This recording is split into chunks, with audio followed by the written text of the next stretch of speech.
Hello everyone. Last लेक्चरनी अंदर આપણે ચાક ગતિ માટે અચળ કોણીય પ્રવેગી ગતિના સમીકરણોની ચર્ચા કરી। આજે આપણે ચાક ગતિ માટે એક બીજી ભૌતિક રાશિ જેને આપણે જડત્વની ચાક માત્રા કહીએ છીએ એના વિશે ભણીશું। તો સૌપ્રથમ જડત્વની ચાક માત્રા એટલે શું અને એ કઈ કઈ બાબતો ઉપર આધાર રાખે છે એની આપણે વિસ્તારથી ચર્ચાઓ કરીએ। तो जड़त्वनी चाक मात्रा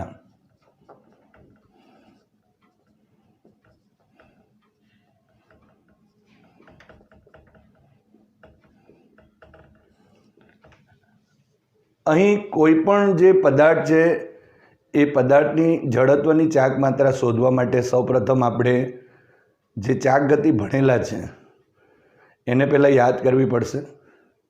आपणे जाणीए छीए के कोईपण दृढ़ पदार्थ है एटले ए दृढ़ पदार्थनो जे दरेक कण है ए दरेक कण बीजा कण साथे ना जे सापेक्ष स्थानों है ए अफर रहता होय एटले के दरेक कण बीजा जे कण साथेना जे सापेक्ष स्थान अचळ छे अने एटला माटे एक कणनी जो आपणे वातो करीए तो आखा दृढ़ पदार्थनी पण वात करेली कही शकाय, कारण के कणों कणों वच्चेना जे सापेक्ष स्थानों है ते अहीं अचड़ अने अफर रहे छे। तो एवा ज आपणे एक दृढ़ पदार्थनी जड़त्वनी जे चाक मात्रा है एना विषे भणीए। बीजी व्याख्या आपणे जो कहेवी होय तो ते छे चाक गति। आपणे जाणीए छीए के जे दृढ़ पदार्थ है ए दृढ़ पदार्थनो दरेक कण ए वर्तुळाकार गति करतो होय अने ए वर्तुळ मार्गोना जे केंद्रो ए कोई एक निश्चित अक्ष पर केंद्रित थता होय तो ए निश्चित अक्ष ने अनुलक्षीने थती जे गति एने आपणे चाक गति कहीए छे। अने आ जे निश्चित अक्ष छे एने आपणे भ्रमणाक्ष कहीए छे, परिभ्रमण अक्ष कहीए छे अथवा तो धरी कहीए छे। आपणे घणा बधा एना रिलेशननी पण वातो करेली, रेखीय वेग अने कोणीय वेग वच्चेना संबंधनी पण चर्चाओ करेली छे।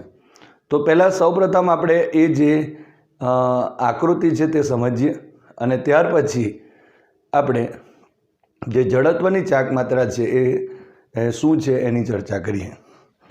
तो आपणे आवी एक आकृति दोरी दईए। धारो कि आ एक कोई दृढ़ पदार्थ है अने आ जे दृढ़ पदार्थ है ए दृढ़ पदार्थ आ अक्ष ने अनुलक्षीने धारो कि आम चाक गति करे छे। हवे जाणीए छीए कि आ जो भ्रमणाक्ष हशे तो अहीं कण एक हशे, कण बे हशे, बराबर, अहीं कण बे हशे, अहीं कोई एक कण हशे अने ए कण आ भ्रमणाक्षथी जे अंतर जेने आपणे वर्तुळाकार मार्ग जे छे आ रीते आपणे जो बतावीए तो आ जे वर्तुळाकार जे मार्ग छे ए वर्तुळाकार मार्गनी त्रिज्या पण कही शकाय अथवा तो अहीं आपणे आ भ्रमणाक्षथी एनुं लंब अंतर पण कहेवाशे।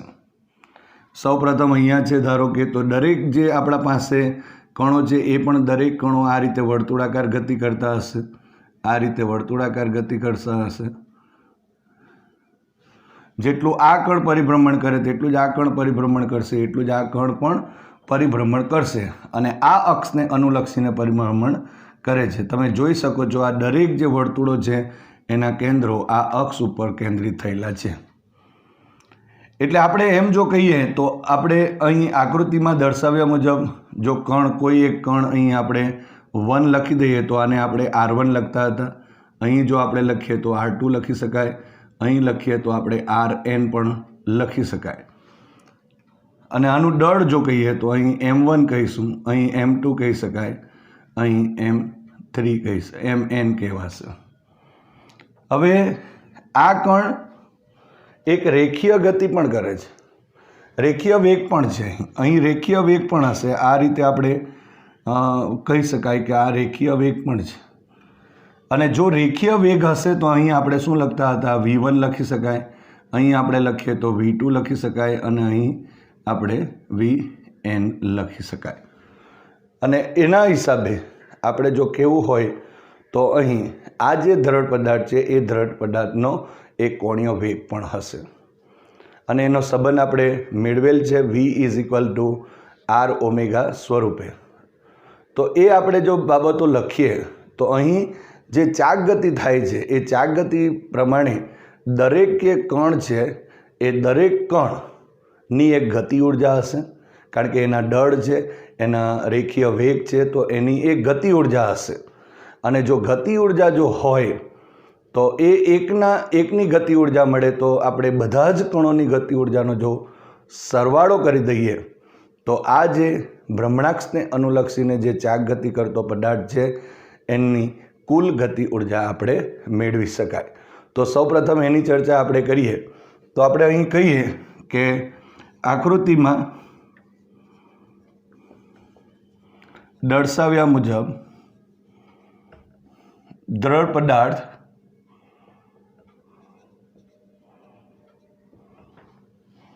ભ્રમણાક્ષ, સ્થિર ભ્રમણાક્ષ લખીશું, સ્થિર ભ્રમણાક્ષ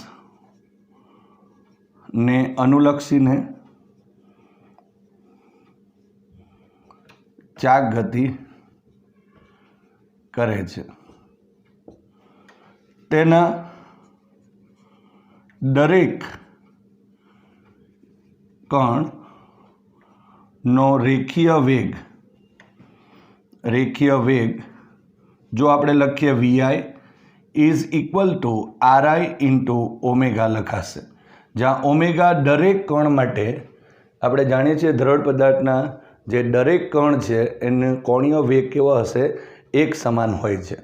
તો અહીં જુદા જુદા અંતર હોઈ શકે પરંતુ અહીં ઓમેગા છે તે તો એક જ રહેશે. તો તેના દરેક કણનો વેગ vi=ri×ω હશે, જ્યાં i=1 2 ... અને અપ ટુ n. એટલે આપણે એમ કહી શકાય કે આ જે પદાર્થ છે એ પદાર્થ n કણોનો બનેલો છે એમ આપણે કહી શકાશે. તો અહીં છે માટે દરેક કણની ગતિ ઉર્જા જો આપણે એને કેપિટલ K વડે દર્શાવીએ તો 1/2 અને mi અને vi² થશે. તો ફરી એકવાર અહીં આપણે કહી શકાય કે જ્યાં i=1 2 ... અપ ટુ શું થશે? n થશે. હવે આનો મતલબ શું થયો કે ધારો કે જો અહીં આપણે ki પણ લખી શકાય અહીંયા, એટલે પહેલો જે કણ છે, દરેક કણ છે એટલે કે જે કણ છે, ધારો કે પહેલો કણ છે તો અહીં શું લખાશે? k1=1/2 m1 અને v1². એટલે આપણે અહીં જો આ લખવું હોય તો આ રીતે લખી શકાય કે k1=1/2 m1 v1². અહીં k2 હશે તો 1/2 m2 v2² અને ... અહીં kn કહીશું તો =1/2 અહીં mn અને vn² થશે. તો આ રીતે આપણે અહીં કહી શકાય, આ રીતે આપણે લખી શકાય. અને જો શોર્ટમાં લખવું હોય તો આપણે એમ કહી શકાય કે અહીં mi એ દરેક કણ જે છે તેનું દળ થશે અને જો vi લખી દઈએ તો એનો મતલબ જે દરેક કણ છે, જે કણ હોય એનો રેખીય વેગ છે. હવે જો આપણે અહીં લખીએ કે માટે જે દ્રઢ પદાર્થ જે છે એ દ્રઢ પદાર્થની કુલ જો ગતિ ઉર્જા લખીએ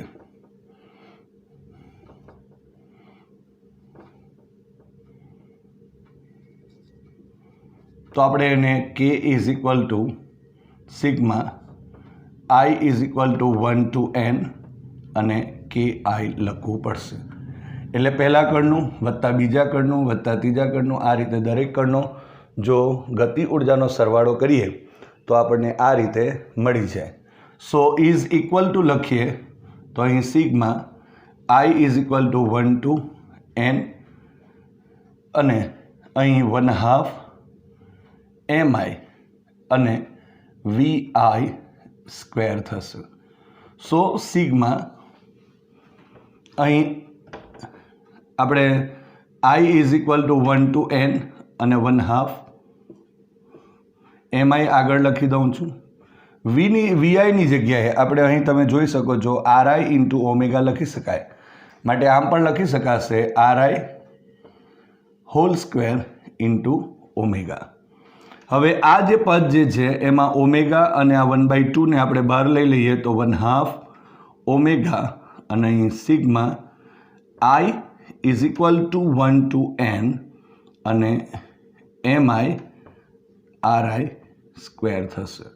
તો તમે જોઈ શકો છો અહીં K ઇઝ ઇક્વલ ટુ આ મળે છે આપણને એક પદ, જેમાં અહીં જે આપણને આ પદ મળ્યું, આ જે પાછળનું પદ, જ્યાં આપણે લખી શકાય કે sigma I is equal two 1 to n MI RI square એને I કહેવામાં આવે. અને I એટલે બીજું કંઈ નથી પણ આ પદાર્થની એ જડત્વની ચાક માત્રા. પણ સૌપ્રથમ એક વાત કહી દઉં કે અહીં જડત્વની જે ચાક માત્રા છે એ લખતી વખતે થોડી કાળજી રાખવી પડશે, કારણ કે અહીં અક્ષનું મહત્ત્વ હોય છે. અક્ષની સ્થિતિ કેવી હોય, અક્ષનું નમન કેવું હોય, એના ઉપર જડત્વની જે ચાક માત્રા છે તે આધાર રાખે છે. માટે અહીં લખવું હોય તો લખી શકાય કે આપેલ અક્ષને અનુલક્ષીને જડત્વની ચાક માત્રા. બરાબર. એટલે અહીં જે I જે આપણને મળે છે એ I બીજું કંઈ નથી પરંતુ આપેલ અક્ષને અનુલક્ષીને જડત્વની ચાક માત્રા કહેવાશે. એને આપણે વ્યાખ્યાયિત પણ કરીએ. પણ તમે જોઈ શકો છો કે અહીં જે જડત્વની જે ચાક માત્રા જે છે એ જડત્વની ચાક માત્રાની અંદર આપણને દરેક કણના દળ દેખાય છે અને અહીં જે RI એટલે કે આ બ્રહ્મણાક્ષથી જે લંબ અંતરો છે તે અહીં મળશે. તો એની વ્યાખ્યા આપવા પહેલાં આપણે લખીએ કે જ્યારે કોઈ પદાર્થ જે છે એના જે કણો છે n કણોનું બનેલું જો ધારો કે પદાર્થ હોય તો એના દળ જે છે તે અને એનું બ્રહ્મણાક્ષથી લંબ અંતર ધારો કે આપણે R1 R2 up to RN જો કહીએ તો એ હોય તો અહીં આ સૂત્રને આપણે આવી રીતે દર્શાવી શકાય. તો અહીં લખીએ કે કોઈ પદાર્થ ના જે કણોના દળો અનુક્રમે M1 M2 up to Mn હોય અને બ્રહ્મણાક્ષથી તેના લંબ અંતરો, આ મહત્ત્વની બાબત છે, R1 R2 RN હોય તો અહીં આપણે લખી શકીએ શું લખાશે? Sigma I is equal two 1 to n અને MI RI સ્ક્વેર એટલે I ઇઝ ઇક્વલ ટુ થશે. સો ઇઝ ઇક્વલ ટુ અહીં આપણે આ રીતે લખાશે M1 R1 square plus M2 R2 square અને પ્લસ ડોટ અને પ્લસ MN RN સ્ક્વેર, જ્યાં તમે જોઈ શકો છો અહીં M1 M2 અને MN એ દરેક કણના દળ છે અને R1 R2 RN એ જે આ કણો છે એના બ્રહ્મણાક્ષથી લંબ અંતરો છે. તો હવે જો એ પદાર્થની કોઈ બ્રહ્મણાક્ષને અનુલક્ષીને જડત્વની ચાક માત્રાની જો વ્યાખ્યા આપી હોય તો આ રીતે આપણે આપી શકીએ. બરાબર, ધ્યાનથી સાંભળો. અહીં દરેક કોઈ પદાર્થની બ્રહ્મણાક્ષને અનુલક્ષીને જડત્વની ચાક માત્રા એ પદાર્થના દરેક કણના દળ, બરાબર ધ્યાનથી જોજો, દરેક કણના દળ અને તેના ભ્રમણાક્ષથી લંબ અંતરનો વર્ગનો ગુણાકાર થાય છે અને તેના સરવાળાને શું કહેવામાં આવે છે? તે પદાર્થની તે અક્ષને, ભ્રમણાક્ષને અનુલક્ષીને જડત્વની ચાક માત્રા છે. ફરી એકવાર, ધારો કે પહેલો કણ છે તો m1, એનું ભ્રમણાક્ષથી લંબ અંતર ધારો કે r1, તો પહેલા કણનું દળ અને તેની ભ્રમણાક્ષથી લંબ અંતરનો વર્ગ એટલે m1 r1² થયું, એનો ગુણાકાર થયો અને એવા જ બધા જ કણોનો શું થયો? સરવાળો, તેને તે ભ્રમણાક્ષને અનુલક્ષીને જડત્વની ચાક માત્રા કહેવાય છે. તો આ જ બાબતને આપણે ધ્યાનમાં રાખીશું. ફરી એકવાર વ્યવસ્થિત વાક્યરચના આપણે જોઈએ કે કોઈ પદાર્થની તેના નિશ્ચિત રેખા અથવા તો ભ્રમણાક્ષને અનુલક્ષીને જડત્વની ચાક માત્રા એ તે પદાર્થના દરેક કણના દળ અને તે દરેક કણના ભ્રમણાક્ષથી લંબ અંતરના વર્ગના ગુણાકારના સરવાળા બરાબર હોય છે, જેને તે પદાર્થની તે અક્ષને અનુલક્ષીને જડત્વની ચાક માત્રા કહે છે. તો આ રીતે અહીં જડત્વની જે ચાક માત્રા છે તેના વિશે આપણે વાતો કરી શકાય. બીજી એક અગત્યની વાત કહું છું કે જડત્વની જે ચાક માત્રા છે એ અમુક બાબતો ઉપર આધાર રાખે છે. તો એ જે બાબતો છે એમાં પહેલી જે બાબત એ જે અહીં અક્ષની જે સ્થિતિ હોય, અક્ષના જે નમન હોય એના ઉપર આધાર રાખે છે. બીજો પોઈન્ટ એ જે પદાર્થ છે એનું દળ પર, એ પદાર્થના કદ પર, એ પદાર્થના આકાર પર અને એ જે અક્ષ છે એ અક્ષને અનુલક્ષીને એ જે પદાર્થ હોય એના દ્રવ્યનું જે વિતરણ હોય એ દ્રવ્યના વિતરણ પર આધાર રાખે છે. આમ આ બધી બાબતો ઉપર જડત્વની જે ચાક માત્રા આધાર રાખે છે. જડત્વની જે ચાક માત્રા છે આપણે જો કહીએ તો એ એના કોણીય વેગથી સ્વતંત્ર છે, એટલે એના ઉપર એ ડિપેન્ડેબલ નથી. અને સાથે સાથે જો આપણે કહેવું હોય તો એમ કહી શકાય એનું પારિમાણિક સૂત્ર પણ આપણે લખી શકીએ. પરંતુ એક અગત્યની વાત અહીં કહું છું કે આપણે જ્યારે રેખીય ગતિ ભણીએ છીએ ત્યારે જાણીએ છીએ કે દળ એ જડત્વનું માપ છે. આપણે જ્યારે તમે બળના સંદર્ભમાં જડત્વનો નિયમ ભણો ત્યારે આપણે જાણીએ છીએ કે દળ એ રેખીય ગતિ માટે જડત્વ છે અને જો એ જડત્વ જો હોય તો એ જ રીતે ચાક ગતિમાં અહીં જડત્વની જે ચાક માત્રા છે એ જડત્વ તરીકે વર્તે છે. આપણે જાણીએ છીએ જડત્વનો મતલબ શું થાય? એક જડતા, અને એ જડતાનો મતલબ શું થાય કે એ જે ગતિ હોય એ ગતિનો વિરોધ થતો હોય. રેખીય ગતિમાં જે દળ છે એ દળ એક જડત્વ તરીકે કામ કરે, કારણ કે જેનું દળ વધારે છે એની ગતિનો વિરોધ વધારે થતો હોય છે. તો આ જ રીતે અહીં ચાક ગતિની અંદર જડત્વની જે ચાક માત્રા છે એ જડત્વની ચાક માત્રા એક જડત્વ તરીકે વર્તે છે. હવે આપણે અહીં જે જડત્વની જો વાત કરી હોય દળના જેમ, એનો મતલબ કે ચાક ગતિમાં જે દળ જે છે, અહીં જડત્વની વાત જે થઈ તો એનો અર્થ એવો થયો કે ચાક ગતિની અંદર જડત્વની જે ચાક માત્રા છે એ દળની જેમ વર્તે છે. રેખીય ગતિમાં જે દળ છે તે અહીં જડત્વની ચાક માત્રા. આપણે આગળ પણ ચર્ચા કરી છે કે રેખીય ગતિમાં જે બળ ભાગ ભજવે છે એવું અહીં ચાક ગતિમાં ટોર્ક ભાગ ભજવે છે. તો એ જો આપણે સામ્યતાઓ જો જોઈએ તો અહીં આપણે રેખીય ગતિ માટે જો વિચારીએ તો અહીં સૂત્ર લખી શકાય. જો રેખીય ગતિ માટે જો લખીએ તો P = આપણે જાણીએ છીએ m/v લખીએ છીએ, બરાબર.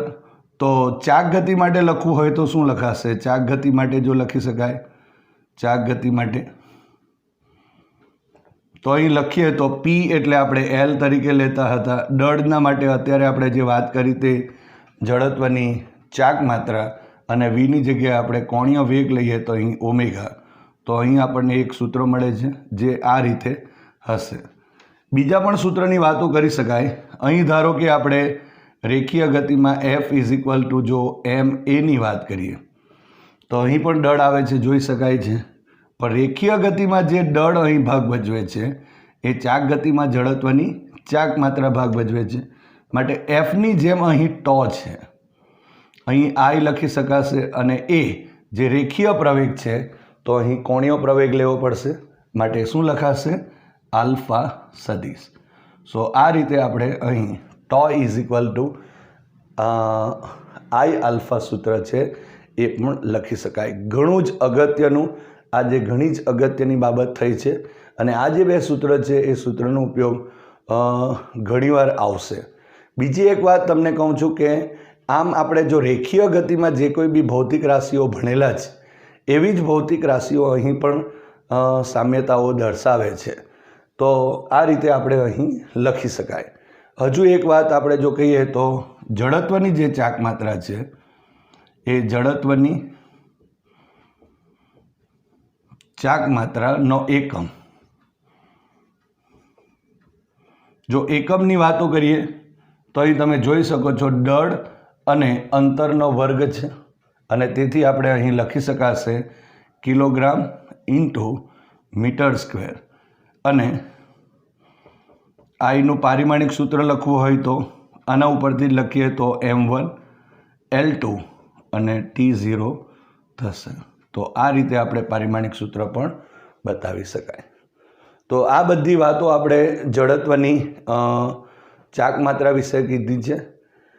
એક વાત અત્યારે જે મેં તમને કીધી છે તે વધારે અગત્યની છે કે જડત્વની ચાક માત્રા એ ચોક્કસ અક્ષને અનુલક્ષીને હોય છે.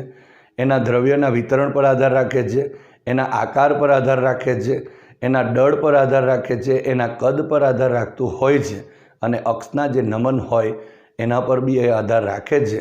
એટલે કદાચ વસ્તુ એક જ હોય પણ અક્ષની પસંદગી જુદી જુદી હોય તો જડત્વની ચાક માત્રા પણ બદલાઈ શકે છે.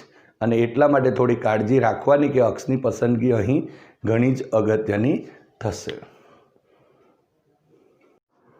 હવે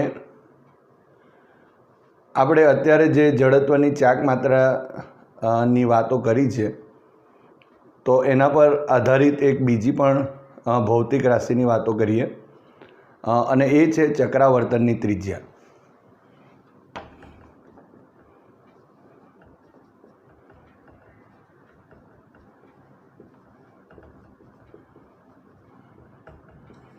હવે સૌપ્રથમ અહીં ચક્રાવર્તનની ત્રિજ્યા સમજીએ. પણ આપણે જાણીએ છીએ કે કોઈ દ્રઢ પદાર્થ જે છે એ કોઈ ભ્રમણાક્ષને અનુલક્ષીને ચાકગતિ કરતો હોય છે તો આ જે દ્રઢ પદાર્થ એ દ્રઢ પદાર્થનું જે દ્રવ્યનું જે વિતરણ છે એ વિતરણ કેવી રીતે થયેલું છે એ દર્શાવતું જે માપ માટે જે આપણે ચક્રાવર્તનની જે ત્રિજ્યા છે એને આપણે વ્યાખ્યાયિત કરીએ છીએ. આ જે ચક્રાવર્તનની જે ત્રિજ્યા છે એ જે પદાર્થનું જે કુલ દળ છે તે અને પદાર્થની જે તે આપેલ અક્ષને અનુલક્ષીને જે જડત્વની ચાક માત્રા છે એની સાથે એ સંબંધ ધરાવે છે.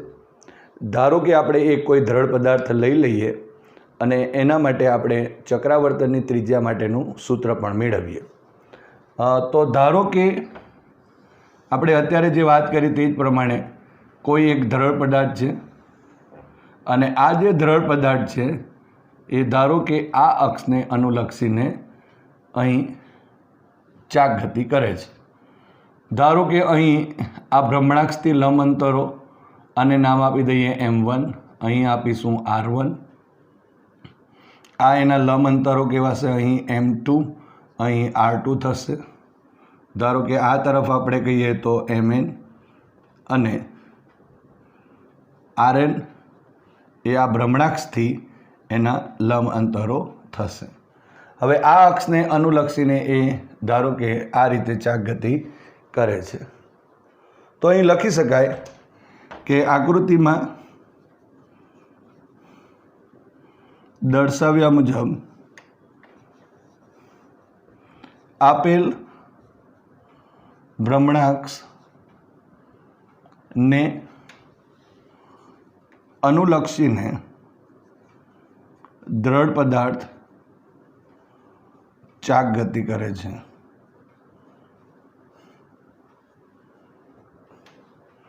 હવે આપણે એવું ધારી લઈએ કે ધારો કે આ જે દ્રઢ પદાર્થ છે એના જે દરેક કણ છે એ દરેક કણના દર સમાન છે. તો અહીં લખીએ કે ધારો કે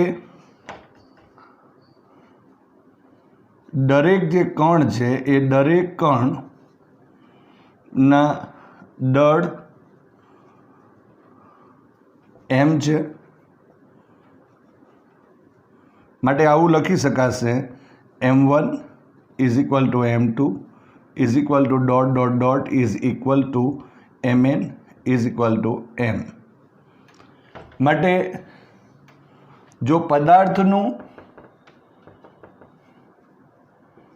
કુલ દળ જો કહીએ, પદાર્થનું કુલ દળ એને ધારો કે આપણે કેપિટલ M કહી દઈએ તો ઇઝ ઇક્વલ ટુ, અહીં તમે જોઈ શકો છો કે n કણોનું બનેલું આ દ્રઢ પદાર્થ હોય તો એક કણનું દળ જો m જેટલું હોય તો n કણોનું કેટલું થશે?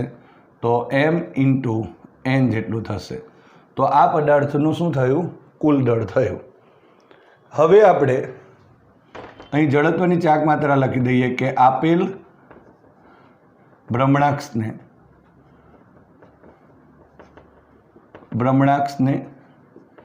અનુલક્ષીને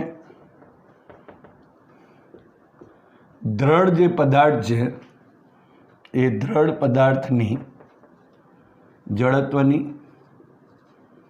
ચાક માત્રા I ઇઝ ઇક્વલ ટુ, સૌપ્રથમ આપણે આ રીતે લખીશું m1r1² plus m2r2² plus dot dot dot અને પ્લસ mn/rn². હવે અહીં તમે જોઈ શકો છો m1 છે, m2 છે અને mn એ બધા એક જ સરખા છે. માટે અહીં લખી શકાશે માટે m/r1² plus m/r2² plus dot dot dot plus mrn² થશે. હવે એમને હું કોમન લઈ લઉં છું તો એમને જો કોમન લઈશું તો અહીં શું થઈ જશે? r1² plus r2² plus dot dot dot અને પ્લસ rn² થશે. હવે આપણે તો અહીં જો ટોટલ દળ જો લખવું હોય તો n વર્ડ અહીંયા હોવો જોઈએ. તો અહીં આપણે m તો છે પણ જો ધારો કે હું n વડે અહીં ઉપર ગુણી દઉં અંશમાં તો n વડે ભાગવું પડશે. તો અહીં શું લખાશે? r1² plus r2² plus dot dot dot અને પ્લસ rn² અને ડિવાઇડેડ બાય n થશે. એટલે આપણે શું કીધું છે કે અહીં n વડે ઉપર ગુણી લીધું છે અને n વડે ભાગી નાખેલું છે. માટે આ જે પદ છે તે બંને સેમ જ થયા. પણ હવે તમે જોઈ શકો છો કે આ જે mn છે એની જગ્યા ઉપર આપણે કેપિટલ M જે આ જે દ્રઢ પદાર્થ છે એનું કુલ દળ દર્શાવે છે. માટે અહીં આ રીતે આપણે લખી શકીએ I is equal two capital M અને કૌંસમાં r1² plus r2² plus dot dot dot અહીં પ્લસ rn² અને ડિવાઇડેડ બાય n થશે. હવે આ જે આપણને પદ મળે છે એ પદની અંદર આપણે r1 છે, r2 છે, rn છે, આ બધું શું છે? તો એ આ જે ભ્રમણાક્ષ છે એ ભ્રમણાક્ષથી લંબ અંતરો છે, જોઈ શકાય છે. તો અહીં આપણે એમ કહી શકાય શું થયું કે દરેક જે ભ્રમણાક્ષથી લંબ અંતરો છે, દરેક કણના ભ્રમણાક્ષથી જે લંબ અંતરો છે એનો વર્ગ છે, એનો પાછો સરવાળો છે અને ભાગ્યા કુલ સંખ્યા છે. એટલે આ જો આપણે કહીએ તો વર્ગોનો સરેરાશ કહી શકાય. આપણે પાસે જો 5 અવલોકનો હોય અને ભાગ્યા 5 કરીએ તો એ આપણે એને સરેરાશ વેલ્યુ કહીએ છીએ. તો અહીં કોનો સરેરાશ છે? તો જે આપેલ ભ્રમણાક્ષ છે ત્યાંથી જે લંબ અંતરો છે એનો વર્ગ છે, લંબ અંતરોનો વર્ગ નો સરેરાશ થશે. આખું પદ કેવું થશે? સરેરાશ થશે. એટલે અહીં જો આપણે કહેવું હોય તો એમ કહી શકાય કે r1² plus r2² plus dot plus rn² divided by n. એને જો આપણે લખવું હોય તો અહીં શું લખાશે? તો આરના વર્ગનો શું કહેવાશે? સરેરાશ કહેવાય. તો આ રીતે આપણે અહીં આરના વર્ગનો સરેરાશ થયો એમ કહેવાય. અને એને આપણે અહીં k² વડે દર્શાવીએ છીએ. તો આ રીતે k² આ પદ મળે છે.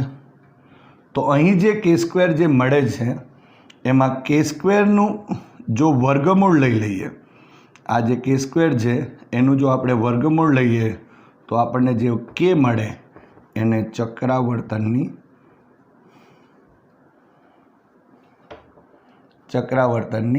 ત્રિજ્યા કહેવાય. અહીં જો આપણે કહેવું હોય તો એમ કહી શકાય કે આરના વર્ગના સરેરાશનું વર્ગમૂળ એમ પણ કહી શકાય. આ જે ચક્રાવર્તનની ત્રિજ્યા એટલે જે સરેરાશ વર્ગિત વેગ સરેરાશ વર્ગિત જે આપણે વાતો કરીએ ભૌતિક રાશિ તેની વાત કરી શકાય, અથવા તો એને રૂટ મીન સ્ક્વેર પણ કહી શકાય. રૂટ જો અહીં જોઈ શકાય છે રૂટ અને સાથે સાથે મીન, અહીં રૂટ આવશે.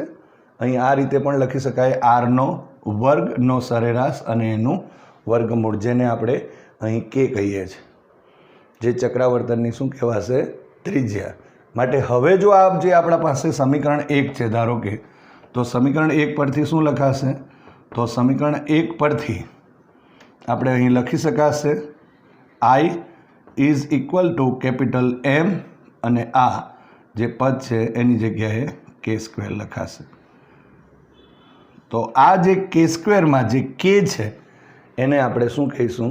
ચક્રાવર્તનની ત્રિજ્યા. કે જે આપેલ દ્રઢ પદાર્થને અનુલક્ષીને જે ચાક ગતિ થાય છે એ ચાક ગતિ કરતો જે પદાર્થ છે એનું દ્રવ્યનું વિતરણનું જે માપ એ અહીં આ જે ચક્રાવર્તનની ત્રિજ્યા આપે છે. જ્યાં ચક્રાવર્તનની ત્રિજ્યા એટલે અહીં k² વર્ગમૂળ એટલે કે r1² plus r2² plus dot plus rn² divided by n વર્ગમૂળ પણ કહી શકાય. તો આ રીતે આપણે અહીં આપેલ ભ્રમણાક્ષને અનુલક્ષીને જે દરેક કણ છે એના લંબ અંતરના વર્ગના સરેરાશનું જે વર્ગમૂળ જે છે બરાબર, એને આપણે શું કહી શકાય? ચક્રાવર્તનની ત્રિજ્યા કહી શકીએ. તો આ રીતે આપણે ચક્રાવર્તનની ત્રિજ્યા માટે I is equal two M અને k² ની વાતો કરી. આપણે જે ચર્ચા કરી તેમાં કીધું કે એ જડત્વની ચાક માત્રા અને પદાર્થના કુલ દળ ઉપર આધારિત છે, તો સંબંધિત છે, તો અહીં દેખાય છે. હવે આ જે છે એ દરેક માટે એક નથી. જુદા જુદા પદાર્થો હશે તો જુદા જુદા પદાર્થો માટે જે ચક્રાવર્તનની જે ત્રિજ્યા હોય એ પણ જુદી જુદી હશે. કારણ કે અહીં આપણે જાણીએ છીએ કે એ અક્ષની પસંદગી પર, એના નમન પર, એના આકાર, એના કદ ઉપર આધારિત જડત્વની ચાક માત્રા હોય છે. તો આ બધી બાબતોને ધ્યાનમાં રાખીને આપણે અહીં જે ચક્રાવર્તન છે એની ત્રિજ્યા વિશેની ચર્ચાઓ કરી.